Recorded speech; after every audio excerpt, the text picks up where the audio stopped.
അഭിനന്ദ് ഉമേഷ് നീന്തിക്കയറിയത് ലോക റെക്കോർഡിലേക്ക്. കൈകൾ കൂട്ടിക്കെട്ടി വേമ്പനാട് കായൽ അതിസാഹസികമായി നീന്തിക്കടന്ന കൊച്ചുമിടുക്കനെ വരവേറ്റത് ആർപ്പുവിളികളോടെയും ആഘോഷത്തോടെയും.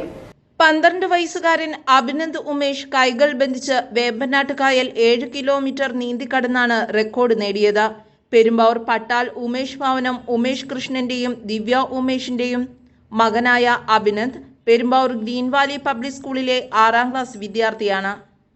1 മണിക്കൂർ 21 മിനിറ്റ് കൊണ്ട് കൈകൾ ബന്ധിച്ച് ആലപ്പുഴ ജില്ലയിലെ വടക്കുംകര അമ്പലക്കടവിൽ നിന്നും കോട്ടയം ജില്ലയിലെ വൈക്കം ബീച്ച് വരെയുള്ള 7 കിലോമീറ്റർ നീന്തിയാണ് വേൾഡ് വൈഡ് ബുക്ക് ഓഫ് റെക്കോർഡിൽ ഇടം പിടിച്ചിരിക്കുന്നത്. ഇരു കൈകളും ബന്ധിച്ച് ഏറ്റവും ദൂരം നീന്തുന്ന കുട്ടിയാണ് അഭിനന്ദ് ഉമേഷ്. കോതമംഗലം ഡോൾഫിൻ അക്വാറ്റിക് ക്ലബിൽ പരിശീലകൻ ബിജു തങ്കപ്പനാണ് അഭിനന്ദിന് നീന്തൽ പരിശീലനം നൽകിയത്.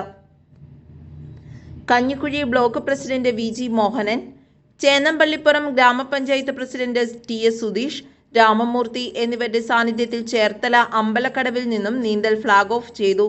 അഭിനന്ദ് ഉമേഷിന്റെ സാഹസിക യാത്ര വിജയകരമായി പൂർത്തിയാക്കിയതിനു ശേഷം കൈകളിലെ ബന്ധനം പെരുമ്പാവൂർ MLA അഡ്വക്കേറ്റ് എൽദോസ് കുഞ്ഞപ്പള്ളി അഴിച്ചുമാറ്റി. തുടർന്ന് നടന്ന അനുമോദന സമ്മേളനവും ഉദ്ഘാടനം ചെയ്തു. Municipal chairman Biju John Jacob, Vaikom നഗരസഭ vice chairman PT Subhash, Vaikom MLA CK Asha, Simi Joseph, film director Tharun Moorthy, ward councillor Bindu Shaji, doctor Harinarayanan, programme coordinator Shihab K Sainu തുടങ്ങി നിരവധി പേർ ആശംസകൾ നേർന്നു. News desk, Perumbavoor.